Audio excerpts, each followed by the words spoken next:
not always a safe place, okay? And young ladies, regardless of your age, you live in a city where bad things could happen. And your biggest thing is you have to know when to be aware. And Miss Kristen's going to talk about that. But one thing that I see a lot of kids do these days is you walk around with AirPods or earbuds in your ear, heads down, and you're not aware of your surroundings at all. And you have no idea how fast it takes for somebody to come up, grab you, and you're gone. All right? When I taught here, I can't tell you how many times our former principal got calls that their child has gone missing. They don't know where their child is at. Their child is supposed to come home, and the panic that it creates in both principals and teachers and parents that they can't find their child. Okay? And so your biggest thing in regards to protecting yourself and self-defense starts with learning to be aware and understanding that you may feel safe, but you always need to be aware of what's going on around you. So Miss Kristen, I'm going to let you organize some wonderful things. I'm going to hand them out so they can look at while you talk about it. Okay, well, I'm going to fast forward a little bit to maybe college years and in your 20s. And I see all your really cute faces here, and I don't want y'all to get beat up or get into a bad relationship with a guy friend. And like I did, I had this guy friend. I hate for my hair to be pulled. I have really sensitive hair. We do a lot of self-defense training with hair pulling and stroke defense, and I wish I'd had some of that. That would have saved me a lot of grief in my 20s. And I don't want y'all to ever get in that situation, but if you do, we do have some defense that will help you get out of those two things. And sometimes it gets really ugly, it gets really nasty, and you end up with your face scratched or your eyebrow popped open. And to this day, still, I see it every day. I still have a little scar on my eyebrow from that thing that happened in my 20s. So things that happen like that, they can stay with you your entire life. And it stayed with me until I walked into Texas karate at 59 years old. And that's when I started my journey. So it brings your self-confidence back. It makes you not so scared, but things can still happen. It still happens. We train every day, every week on self-defense. At the end of every class, we bring out, some fake guns, some fake knives. We do chokeholds, we do wrist grabs, we do hair pulling. We do a lot of self-confidence and a lot of self-defense, and it matters. So start your self-defense training early and take it seriously, because like David said, it happens here in Lubbock. It happens walking to a football game, walking across the street to your car. It happens all the time. So take it seriously. And, the more you know, the less you're going to be afraid. But be aware and know that you can take up for yourself. And the main thing that I did learn is your elbows are wicked mean. They're the hardest part of your body, and you can really do some damage with your elbows. They're like my favorite weapon. So I'm going to turn this over to Greg. He's got really good stuff. She is wicked. She's wicked. She's mean. So I just want to talk to you about this is kind of getting ahead of situations, right? So if you feel the need to fight, anybody in here feel the need to fight? No? Oh, that's good. But if you did, or if you just wanted to gain confidence, I would say go join a karate school. What'd you say, Tuesday nights, it's women's self-defense? Actually tomorrow night, the second Tuesday of every month, we have free women's self-defense, and so we actually have one tomorrow night. Okay. From 7 to 8. Right. Free, no cost, ages basically middle school and up. There's boxing clubs. You guys, I guess y'all have a wrestling team, don't y'all? Mm-hmm. Girls too, right? I think I just saw a poster at Bubba's the other day there was quite a few. There was like 20 some odd girls on the picture, I think. Anyway, I grew up in Plainview. We didn't have a wrestling team. I would have loved it though if they had. We actually moved from Plainview to Lubbock, so my son, when he got in school, would have that opportunity, and he did. So if you feel that need, or you feel like you need the confidence, the thing about most people in a karate schools is they don't go looking for fights. If they're of a mature mindset, they don't go looking for fights, because you typically do enough fighting in class that it gets that out of you, so you're really not looking around to fight. It's a wrong mentality if that person is. I think we would probably address that if we had that brought to us as an issue, right? So something I talk a lot about in class is posture. It's how you carry yourself, one thing, that's one. In class, it's kind of like the attention stance, it's like that. Straight feet and all that kind of stuff. I call myself the straight foot Nazi because it starts with one thing, right? So posture, you really have to look at your posture, how you carry yourself. People will look for somebody who looks weak, carries themselves like they're afraid. Bullies look for that type of person, right? Bullies don't seek out tough people, right? Why would they? That's competition, right? Katas, we do katas. I don't know if y'all know what katas are. It's a choreographed fight, basically. I think to get black belt, there's 12 specific katas. You have to know all the moves and all that kind of stuff, and it takes 3 years or better to kind of learn all of that. But some people can do katas very, I guess we all kind of start out doing katas a little sloppy. By the time you know what you're doing, these things are just, they're beautiful, right? It is crisp and they're powerful. And then the next thing you know is you see yourself doing some of these specific moves while you're sparring, right? All of a sudden you'll block something. I've blocked a punch and turned a guy completely around and thought, oh, that was from a kata. Just from the practice of how you move, right?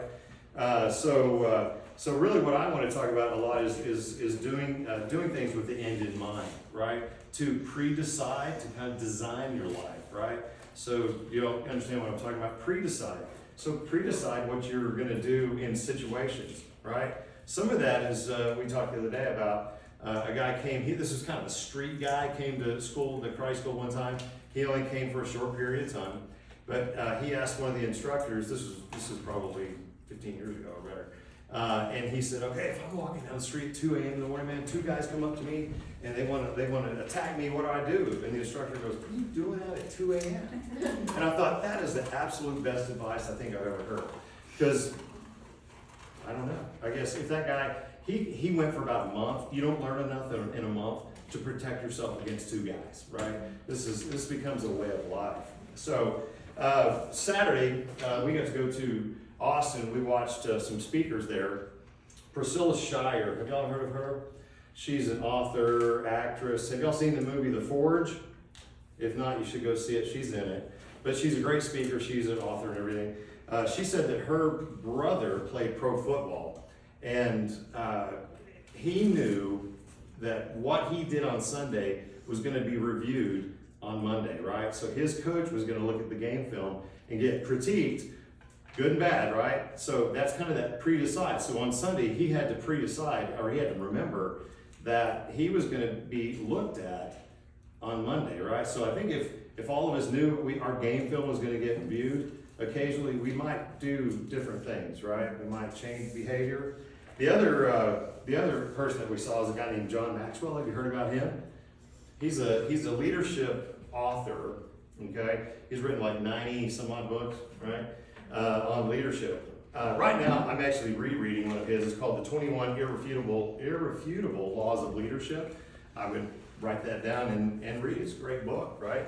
There's nothing wrong with you guys learning things about leadership now. Make it part of you, right? But one of the things that he said is do everything you can to get out of the people pile.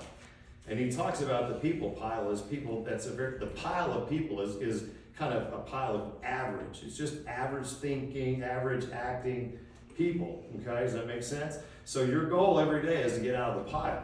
He talked about, he met with a guy, he asked him, he said, it's always good to ask somebody, who do you know that I should know, right?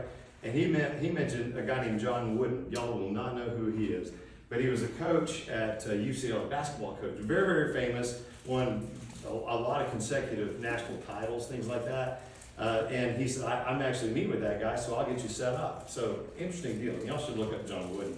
He talked about it. He was an English professor at college, but also the basketball coach, okay? Taught some extremely great future professional basketball players, guys. I mean, they're great. Anyway, so he met with him, wrote out a whole bunch of questions, built this really, really good long-term relationship with this guy. He ended up meeting with him every quarter for the rest of John Wooden's life, right? And he said that John Wooden, when he said, man, nobody asked me this many questions, he gets up out of his chair and he walks in and he goes, I just left the people pile. I'm no longer part of that. So that's your goal, okay? Is to get out of the people pile. Set yourself apart in that way, which means you're gonna rise up, right? Okay? I don't know if there's a below. Okay, I don't know if there's a below people pile. Anyway, so I came across 9 words that if you'll focus on these 9 words, you'll see a change in your life.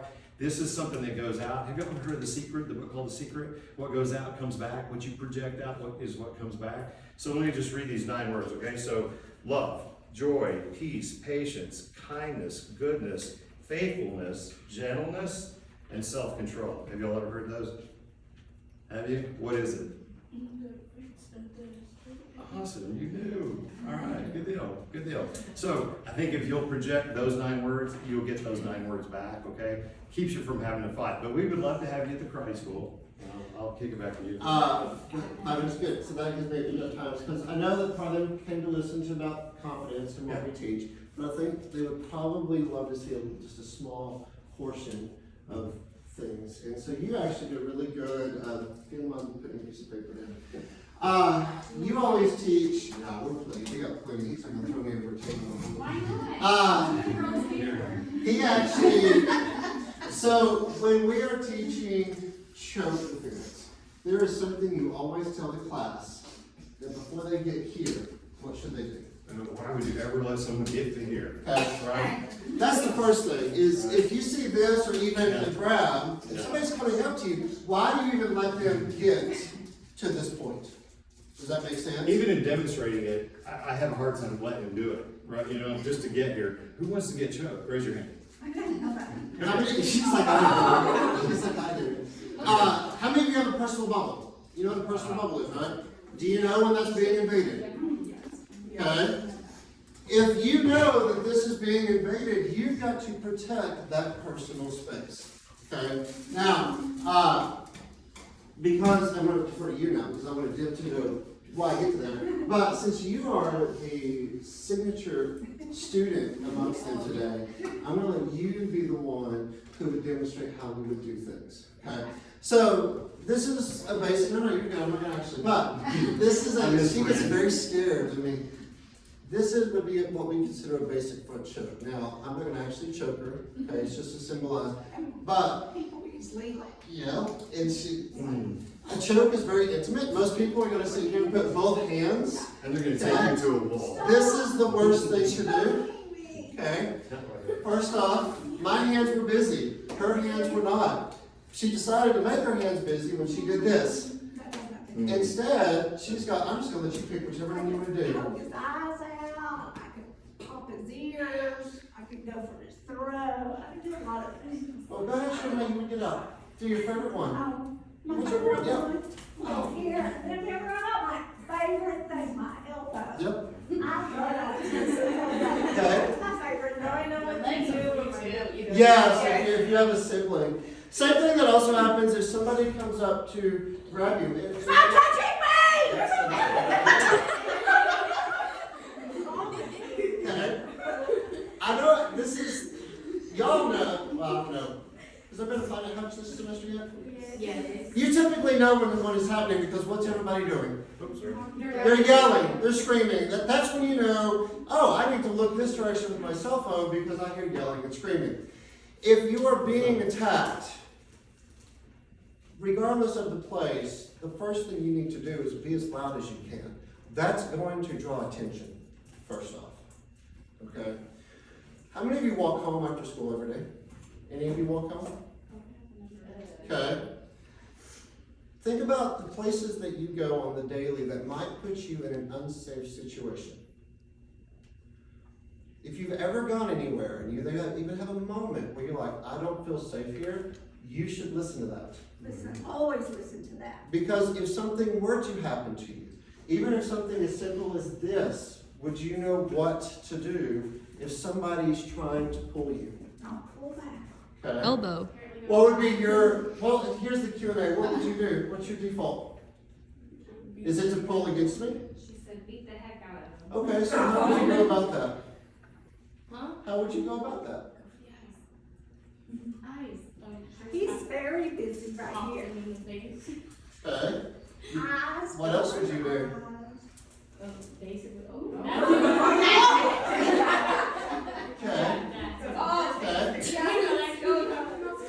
Ladies, one thing, and there's not enough information you can get in a 25-minute lunch. But I'm gonna tell you right now, something you should be aware of is how many weapons you have and where you should attack. I don't Okay. have fingernails. Your nails, your fingers, your knees, your elbows, rings, jewelry, all of those are tools that you can use in a situation where you may have to protect your life or protect someone else.